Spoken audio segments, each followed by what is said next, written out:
Salut, c'est Romaric. Aujourd'hui, ça fait 2 mois que je suis parti de chez moi. Il y a un mois, j'étais à Sarajevo et je te faisais une vidéo pour te dire grosso modo que je pensais toujours à chez moi. Et aujourd'hui, je vais pas te dire le contraire, mais un peu quand même. En fait, le confort de chez soi, maintenant, j'arrive à le trouver dans d'autres circonstances. Et j'en suis aussi arrivé à un point où je ressens plus autant le besoin d'être dans le confort. Au contraire, je dirais que je cherche plus l'instabilité dans la mesure où c'est ça qui m'apporte tout court. Le confort, je le trouve quand le soir j'arrive quelque part et que je vais dormir à cet endroit. Je le trouve aussi quand je suis dans un transport, où j'ai d'un moment où je bouge pas, où je me laisse porter. Je le trouve aussi quand je retrouve des gens que j'ai rencontrés dans des hostels avant ou ailleurs, je sais pas trop. Ça c'est les moments confort qui te ressourcent, dans lesquels tu fais pas beaucoup d'efforts. Mais en fait, ces moments de confort, je dis pas que je les refuse ou que ça m'intéresse pas. Au contraire, je suis toujours plutôt flemme, plutôt voilà, confort. Mais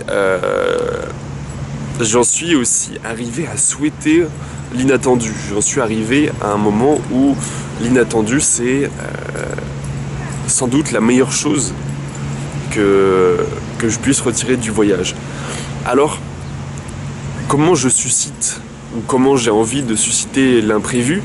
Eh bien, je te disais que je visitais pas grand chose, que j'avais pas la motive quand j'étais dans une ville de faire les monuments touristiques et tout, parce que ça revient à claquer beaucoup d'argent. Mais en fait, dès que tu sors des grandes villes, alors tu peux commencer à faire des trucs plus aventure, un peu. Je suis un peu dans cette idée aventure là ces jours-ci, t'as remarqué. Ça veut dire que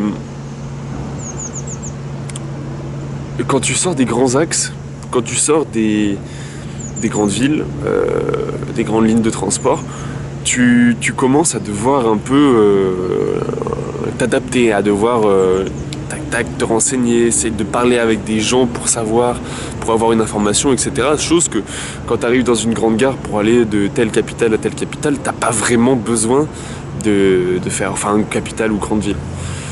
Alors, dans ce cas-là, quand t'es sur un grand axe, tu prends ton billet de train ou de bus, et puis pendant 6, 7, 8 heures, tu es tu es dans ton bus, dans ton train, assis. Des fois, il y a une petite pause, tu te lèves, mais t'arrives et il s'est rien passé.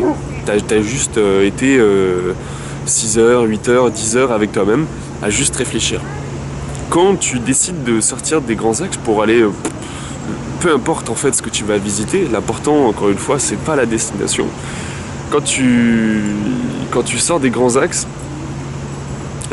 pour, je sais pas, par exemple visiter des ruines ou visiter un parc naturel ou ce genre de choses, et ben là tu vas devoir quand même déjà te renseigner. Donc il y a déjà cette étape qui est vachement plaisante, je trouve, qui est de trouver des choses à voir, de savoir comment y accéder. Et puis il y a aussi l'étape où tu es dans le transport, où tu es dans le transit, où tu es à l'endroit même, et c'est là que les choses se passent. Quand tu as un retard, bah, tu vas parler avec les gens. Quand tu as un doute sur une destination, tu vas parler avec les gens. Et c'est ça en fait, je crois, les rencontres de voyage. J'étais un peu dans une posture passive en me disant, tiens, dans tel lieu, les gens sont sympas, du coup, je vais les rencontrer et ça va être chouette. Mais en fait, ça se passe comme chez toi, quoi. Genre, si t'as pas de raison d'aller vers les autres non plus n'ont pas vraiment de raison d'aller vers toi. Donc, en sortant des grands axes, en essayant de négocier, enfin pas de négocier, mais de se débrouiller pour atteindre un point quelconque finalement, tu vas susciter un peu l'imprévu, donc l'aventure, donc de temps en temps aussi la rencontre. Voilà. Ça, il me semble que c'est le gros changement pour moi. L'autre gros changement, c'est que j'ai aussi envie de faire, de diminuer drastiquement ma quantité de travail, parce que je travaillais là 5 jours par semaine. Et grosso modo, je restais, bon, ouais, parce que je vais changer, entre une semaine, enfin en moyenne, je restais une semaine dans chaque ville. Alors, je dis en moyenne parce qu'il y a 2 villes dans lesquelles je suis resté plus d'une semaine, genre une semaine et 4-5 jours dans chacune, Sarajevo et Bucarest, même si Bucarest, j'aurais peut-être pas dû. Et puis il y a d'autres villes où je vais rester 3 jours. Et donc quand je travaille 5 jours par semaine, quand je dois prendre un transport, et ben ça me fait entre guillemets prendre un jour de congé où je travaille pas.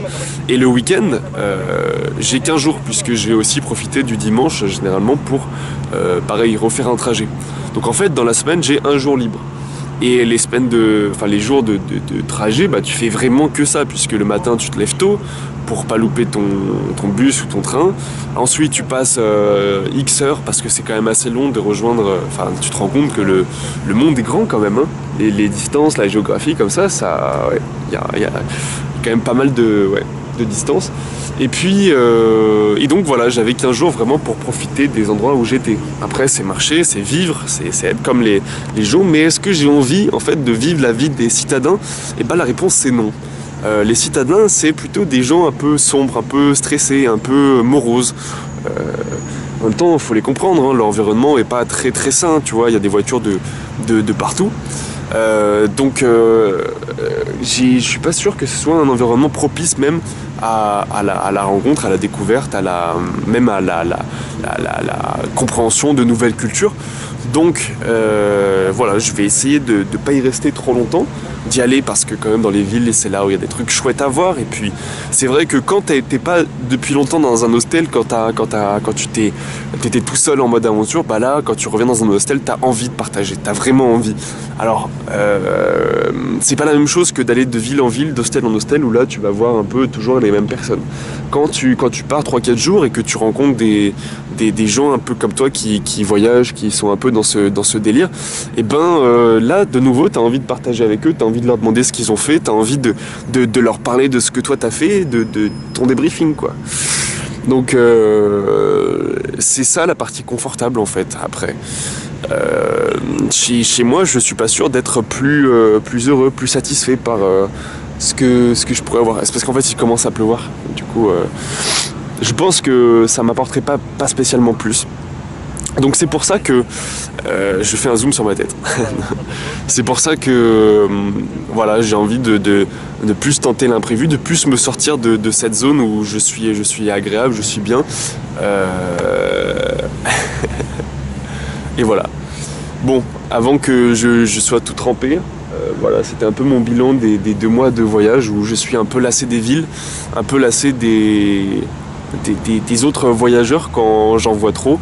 En fait, quand je fais trop quelque chose, ça lasse. Et les villes, ça lasse parce que c'est trop de choses à faire, donc tu fais rien. Trop de personnes, donc t'en rencontres aucune. Trop de pollution, donc tu te reposes pas.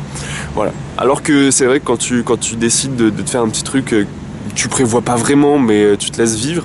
Alors c'est vrai que je crois que tu peux payer un peu plus cher, mais pour l'hébergement notamment, après le reste c'est moins cher la bouffe, que ça compense. Les transports sont aussi vachement moins chers quand tu sors des grands axes.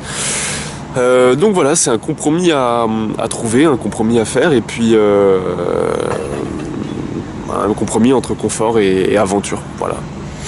Donc je vais continuer à explorer un peu cette piste pour bien profiter, pour voilà, un peu me challenger, pour grandir, pour apprécier les choses qui sont là, sans toujours me dire putain, inconsciemment, je regardais beaucoup les cartes à destination lointaine, parce qu'en fait simplement j'arrivais pas à être bien là où j'étais.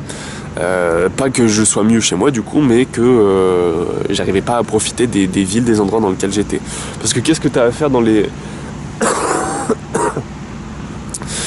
villes, La plupart, le divertissement principal, c'est donc les trucs historiques et puis ensuite se mettre des cuites. Et là, comme j'ai décidé d'arrêter de me mettre des caisses, bah qu'est-ce qu'il me reste à faire?